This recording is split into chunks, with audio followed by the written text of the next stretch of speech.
Hi friends, and welcome back to my channel, doing a late night session. So this is actually going to be really quick.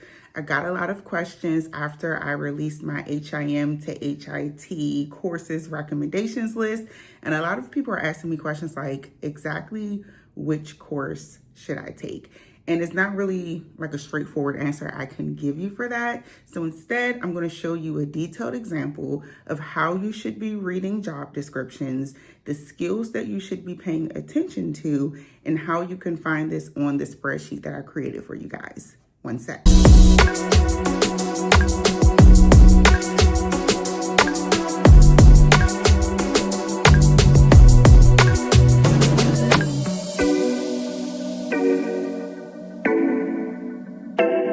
Okay, so here I have a remote position with Robert Health.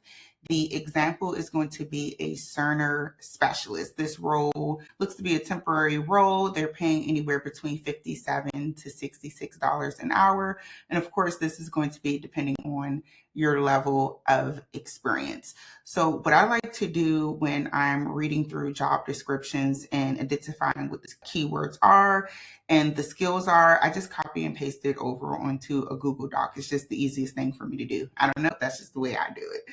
So what I typically would do is go and highlight all of the requirements, responsibilities, and anything they may have listed in the description.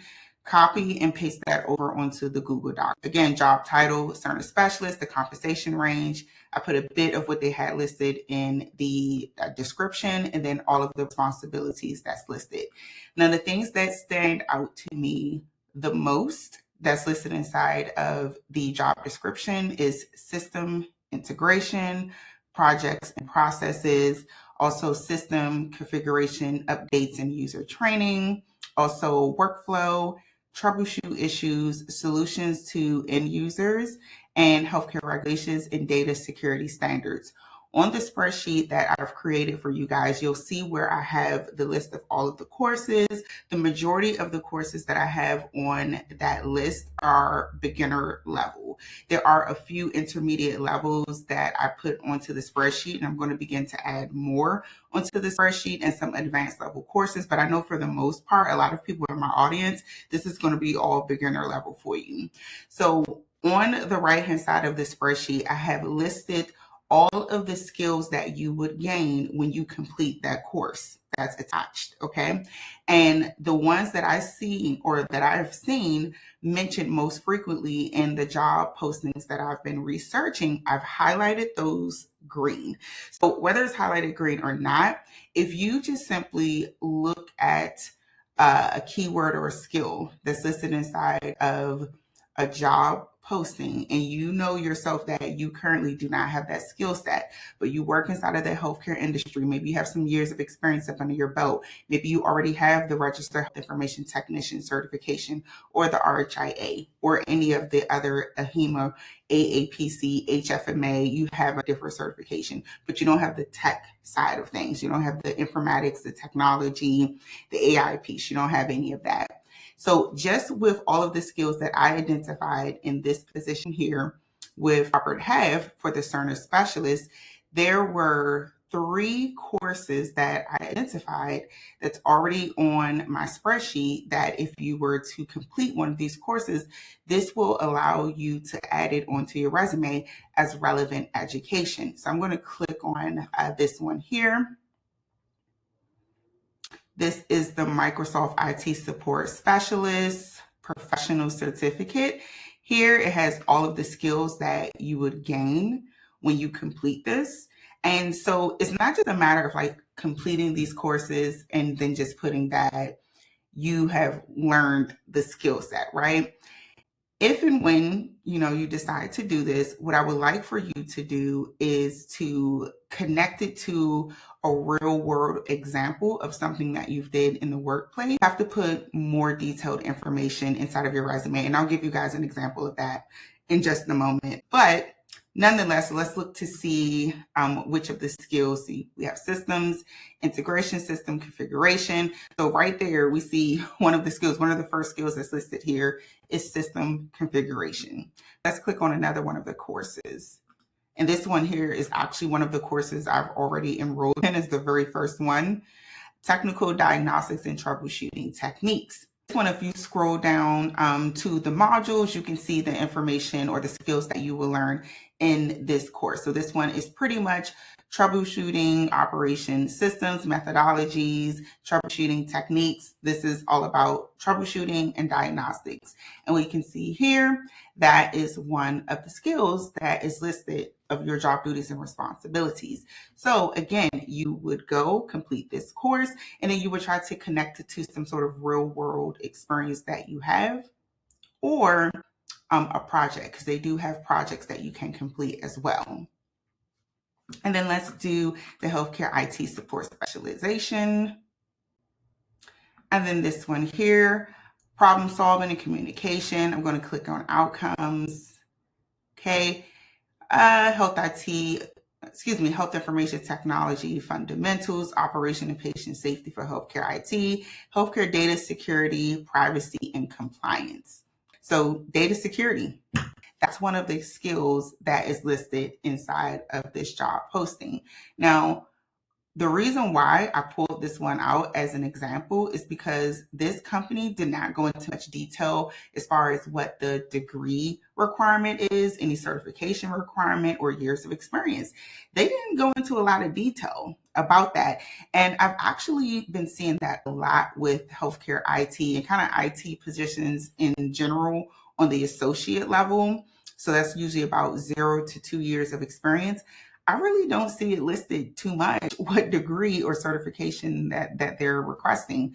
So, but nonetheless, in this position, it doesn't say any of that. So if you're someone who has some years of experience, maybe you may be a super user in your department, or maybe you just naturally have tech skills, or you already have a degree in health information technology or information technology in general, or you have the RHIT certification, this could possibly be something that you would be interested in applying for to get your foot in the door and to get some experience. Like I've already said about my thoughts with artificial intelligence and ASI, I do not believe that this is something that's going to happen overnight, but just keep in mind that some of the things that they have been working on has been in the works for years. So it could be 2, 3, 4, 5 years before we look up, and next thing you know, our world in health information management looks completely different, and it requires a different skill set, and you're either going to have those skills or not.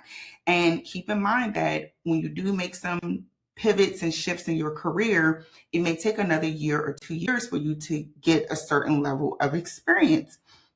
So it's important for you to leverage the skill set that you currently have and align yourself with positions in health IT, health information systems, revenue integrity, fraud, waste, and abuse, compliance, those kind of roles. Start making pivots into those kinds of positions, especially if you have like 5 years of experience, like you are at an advanced level. And I also wanted to show you guys an example of some of the positions that they have posted on the Oracle website. So if you're not familiar with Oracle and what their career levels are, the IC 1 through 3 are the associates level. So this means that you have anywhere between 0 to 2 years of experience. And let's click on, I'm just going to click on a random one. These ones are not remote, but as you can see here, this position was posted on February the 13th, so just the other day.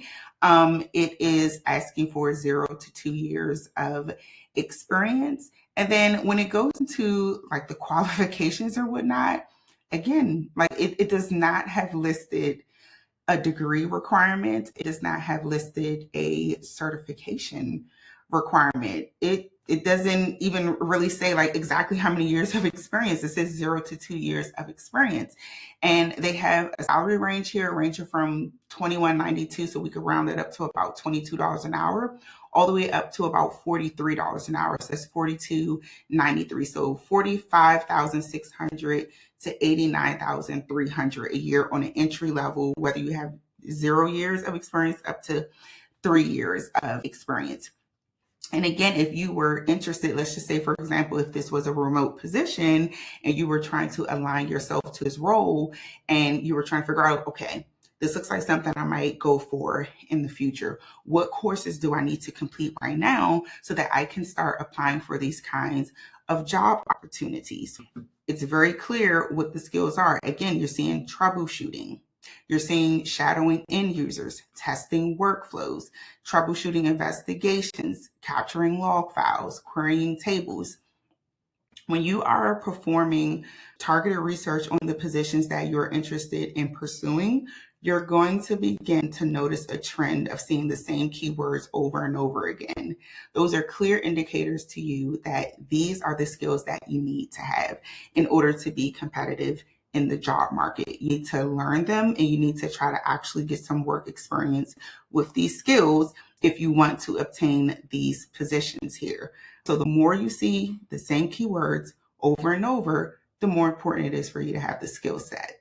And once you've identified what these keywords are inside of the job postings, you should go over onto the spreadsheet and see which courses I've already did the research on, and those should be the ones that you should consider enrolling in. Coursera has tons and tons and tons of courses on there, and I want to make sure that the programs that I selected and the institutions that I selected were credible resources. But I just wanted to make sure these are courses that are going to be valuable from an educational institution, that when you put this on your resume, that it holds weight, that it's not just some random educational institution receive this from. So a lot of them, you're going to notice that they are from companies that are well known inside of the United States of America. Now, let's go back to the Cerner specialist example. So there are a couple of keywords that I want to pinpoint. So let's do troubleshoot and give you an example of something that I would do. Let's do troubleshoot and workflow. I might not exactly say troubleshoot issues or workflow efficiency, but the two main keywords that I'm going to focus on here is troubleshoot and workflow, because 100% sure I would see these keywords over and over again. I might not see troubleshoot issues written exactly that way or workflow efficiency written exactly that way, but troubleshoot and workflow, I will see that time and time again. So let's just say, for example, I'm leveraging my end user experience as a revenue integrity auditor. And there were several departments that I had under me, from radiation oncology, laboratory and pathology services, also the emergency department. There were several different departments.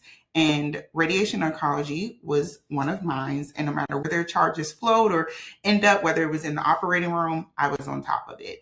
And one of the things that I identified was some particular group of procedures that would always require moderate sedation and a modifier to be appended. The moderate sedation charges were dropping on the patient's account, but the modifier was not. And whenever this would happen, these charges would get routed in the system into the revenue integrity work queue. And anyone familiar with working on the inpatient side of things is, if there's something that's holding up that account, the whole entire account is not being built out. So we have this huge high dollar account that's sitting in the work queue, and it's because we have this charge that needs a modifier, something so simple, so easy to fix. You know, I would append the modifier and send it out the door on its way. But in my mind, I'm like, we have to be proactive instead of reactive, right? Not just sitting here appending these modifiers when we can get the system to do it for us. So first things first, I had to do my research and make sure that 100%, whenever these procedures were performed, moderate sedation was included, and it was okay to append those modifiers, because we had to make 100% sure that if the system was auto appending this modifier, that it was compliant. Okay, we have to make sure we're being compliant. And so once I confirmed this information, I had to troubleshoot and identify why this wasn't happening in the first place. I had to meet with our IT team. We had to go through the system and see the build to see why the modifier was not being appended, because it just wasn't set up that way.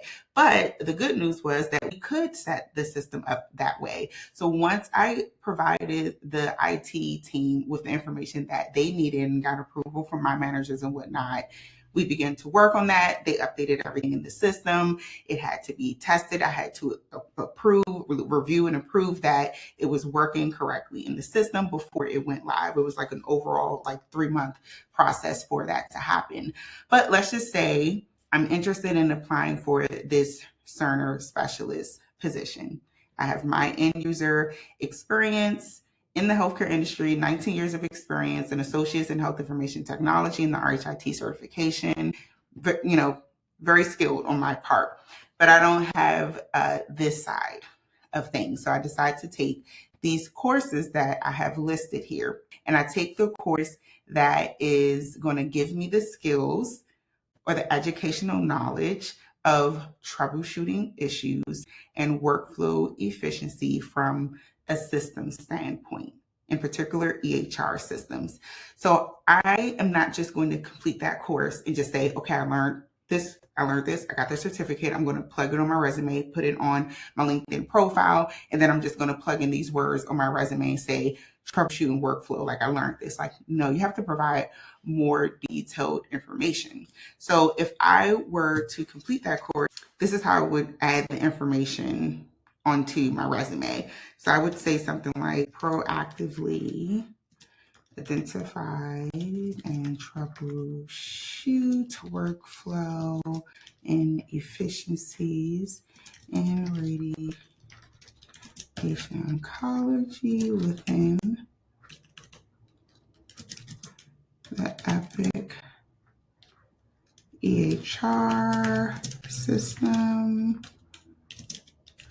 collaborating with the Epic IS team, because I had to collaborate with them to automate the appending of, sometimes I got to look down at my keyboard, modifiers for procedures requiring moderate sedation. Reducing, because it was affecting the workflow, delays, and enhancing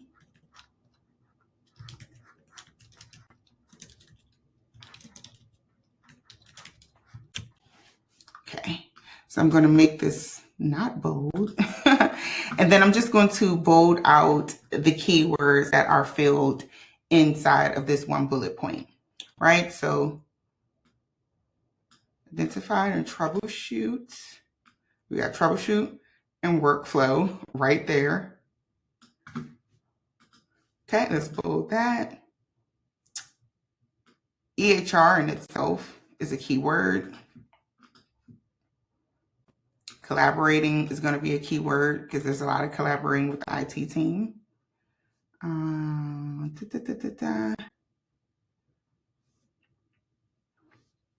Okay, those would be the main ones as far as this particular bullet point that I wrote out. Now, if I was applying for a Cerner specialist position that is specific to working with an RIS or radiology information system like ARIA, whatnot, PACS.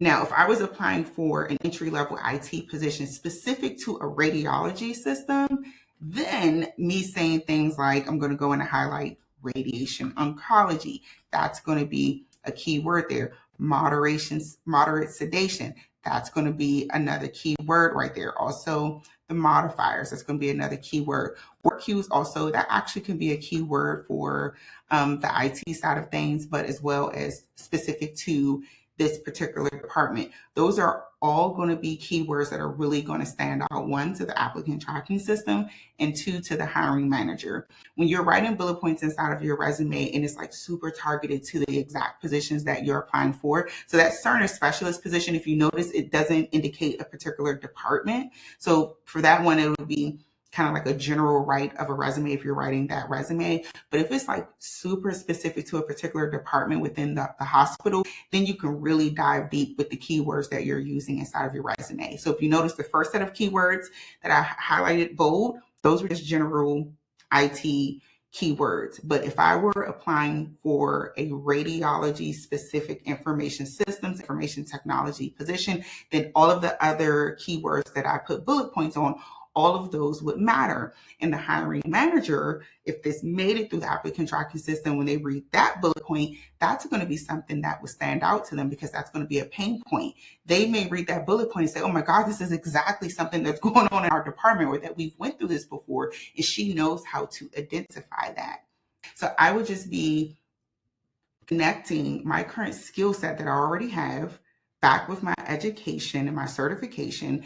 And what we're doing here for us health information management professionals who are working in the industry, we're just upskilling and adding in additional certifications or skills that we may not currently have by taking some of these Coursera courses that take anywhere between a few weeks to a few months to complete. So if this is something that I can add on, and like I told you guys, I'm personally going to do this myself, but if I can add on, these certificates here, Microsoft IT support specialist, a technical diagnostics and troubleshooting techniques, healthcare IT support specialization, I can now add those on in addition to having the associates in health information technology and also having the RHIT certification. That's just going to make me more marketable. And so what's going on in the economy right now, in the healthcare industry right now, like I told you guys, I'm not a fan of sitting around and waiting to see what happens. I'd rather prepare myself now and have it and not need it than to need it and not have it. Once they realize that, okay, now we can charge people a bunch of money for these kind of things. It's not going to be a few dollars anymore, because I think some of these courses is like $49. It's not going to be $49 anymore. It's going to be $1,000. Hypothetically speaking, they didn't say anything like that, but you never know what can happen. And some of these companies are giving these courses away for free. Oracle has some courses for free. I've already went through, I've identified all of the ones that I believe are valuable courses that you can take and add on and just begin to work on it. Another thing that I wanted to point out to you guys as well, you pay attention to these job descriptions and how many years of experience that you need to get to the next level. It's usually at about year 3 or year 2 where you can go to the next level, like level 2, level 3. So this one here for the IC1, level 1, 0 to 2 years of experience that you see here. I'm going to come to the search. Let's go to level 4, because remember, levels 1 through 3 are entry levels. Let's look at a level 3. I wanted to find one that was healthcare related, because there's a lot of different job opportunities that they have posted on here. But this is an HL7 integration systems analyst position, and it's a level 3 role. You see it right here, career level 3. And years of experience, 3 to 5 years of experience. So that means that if you were to complete some of these courses and to begin working on your pivot, if this is something that you want to do, then you need to be working in an entry-level position for about 2 to 3 years before you begin to move up another level. And the pay is pretty good. Okay, they're paying anywhere between 70 to 140K annually. And I've seen some of their level 4 and level 5 positions that's paying like 150, 160, $200,000 a year, depending on what you're doing. So this is something that I highly recommend to consider. I did say it in my email as well, in my social media post. I got a lot of questions like, do I need to really, pivot and, upskill and whatnot? Honestly, you don't have to. Like, it's totally up to you to decide what you want to do if you want to upskill or not, if you want to make an immediate pivot or if you want to pivot later. The only thing I'm telling everyone to do is to pay attention to what's happening. Don't become Blockbuster. Blockbuster just sat around just thinking that everything was going to be the way that it used to be, and it was not, and now they're gone. There are people I speak to who still hold on to the same resume writing techniques or tips from 2005, 2004, when I first got started in this industry. And it's like, it is not the same.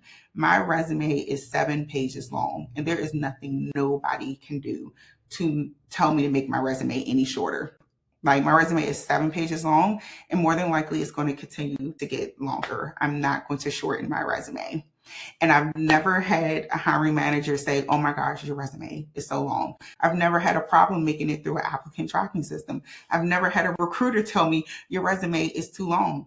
If they thought it, they kept it to themselves because I guess they were interested in getting me in there for the interview and hiring me. Okay. But I honestly, I've never had anyone tell me your resume is too long. And my resume, you guys, is 7 pages long. I have a lot of valuable work experience, and I'm going to get paid for it. If I decide to put myself on the job market, you're going to know all of what you got. You're not going to have to try to figure it out because it's on my resume. And I would speak to the things that I need to speak to inside of the interview. But I just say all that to say, there are people who hold on to old things, and it's like, you have to let go. Even the thought of you have to stay and work with one healthcare organization or one company for a long period of time and then retire out. It's like staying with one company for a long period of time too early in your career. Let me put emphasis on that. Too early in your career can actually slow your professional growth and your financial growth because your income is not growing at a fast pace, because you're probably only getting a 3% annual salary increase, or you're probably only getting like a few cents, like 25, 50 cents, maybe just under $1. That's not going to be the way to increase your salary at a fast pace. So at the beginning of your career, the first 0 to 5 years in your career, that is when you should be making pivots and leaps in your career to aggressively climb the career ladder, both professionally and financially. And then you can float and stay in a position or with an organization for a long period of time and retire out if that's what you decide to do. But if you decide to do that too soon, you might be making a huge mistake. And that personally was my 100K mistake. I would have made it to 6 figures much quicker if I navigated in my career at the beginning of my career instead of saying, oh, I'm going to stay loyal to this company. So I just wanted to come on here and show you guys how you can read a job description, identify the skills that are most important, use the spreadsheet to identify a course that also has the skill listed there, and make an informed decision on which courses you want to take. I'm going to have the list of the courses. It is my affiliate links. I do have to let you guys know that. I've done my research on these courses. These are all the courses that I believe are the best ones for us in the health information management industry. If you want to upskill and pivot, then you really want to take a look at this list. I'm going to continue to add onto this list as they drop new courses, or if I find anything new, I will continue to add to the list. I'm trying to make it as user-friendly as possible. There's a side section on there where you can add comments and notes to me. So if you have any questions, you can most definitely drop your comments or questions onto the side of the spreadsheet. But again, the link to the spreadsheet will be down in my description. All right, you guys.